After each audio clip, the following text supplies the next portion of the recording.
আপনারা গত 15-16 বছর গিয়ে দিল্লিতে প্রচুর রুকুসেজদা করছেন। আপনাদের নেতারা শত শত হাজার হাজার কোটি টাকা নির্বাচনে পাইছে ওই পার থেকে এসালম হয়ে, এবং এইটার জন্য আপনারা প্রচুর কৃতজ্ঞ। স্বামী স্ত্রীর সম্পর্ক তালাক হয়ে যাওয়ার পরেও বন্ধুত্বের সম্পর্ক থাকে বলে যারা যারা মনে করেন, আপনাদেরকে দিয়ে আসলে এই পলিসি স্ট্রংলি ডিল করা সম্ভব হবে কিনা এই ব্যাপারে আমাদের আশঙ্কা আছে। বাট যদি আপনারা ডিল করতে না পারেন তাহলে মাথায় রাখবেন, নাসির খুবই স্ট্রেট ফরওয়ার্ড এই কথাটা বলে যে বাংলাদেশি জাতীয়তাবাদের রাজনীতি আপনাদের থাকবে না, মাথায় রাখবেন।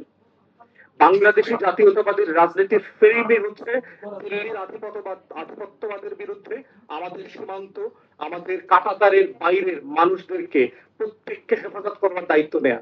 বাংলাদেশি জাতীয়তাবাদ মানে হচ্ছে এই ভূখণ্ডের মানুষের অধিকার, তার মূল্যবোধ, সকল ধরনের মূল্যবোধকে ধরে রাখবার যে এখতিয়ার, এটা স্বাধীনতা থাকা।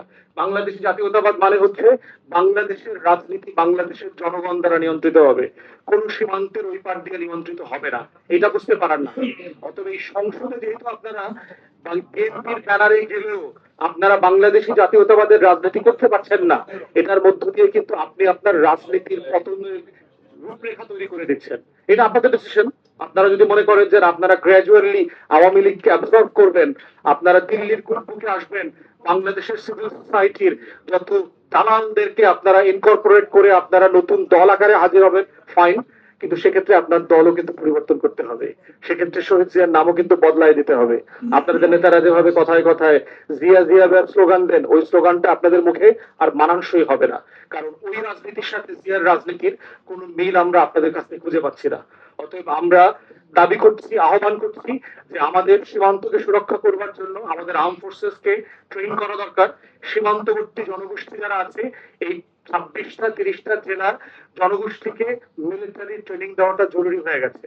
6 মাসের ক্র্যাক কোর্স করে আমাদের প্রত্যেকটা 18 থেকে 35 বছরের তরুণদেরকে আপনারা এখানে মিলিটারি ট্রেনিং দেন, অস্ত্রের মজুত করেন, প্রয়োজনে যুদ্ধের প্রস্তুতি রাখেন। আমরা যুদ্ধ করব না, কিন্তু আমার সভরেন্টি কম্প্রোমাইজ হলে আমার মাটি আমাকে বুঝে নিতে হবে, আমার দেশ আমাকে বুঝে পাইতে হবে। আর এর বাইরে হচ্ছে পাকিস্তান, টার্কি এবং চীনের সাথে আমাদের ডিফেন্স রিলেশনশিপ আরো ক্লোজ করা দরকার। যেই বিমান, যেই স্কোয়াড্রনের ব্যাপারে তারা প্রস্তাব করেছে, এইটাকে আপনি আমাদের সীমান্তে অথবা সীমান্তের বাইরে যেখানে যেখানে ডিপ্লয় করা দরকার সেটা কারেক্টলি ডিপ্লয় করেন।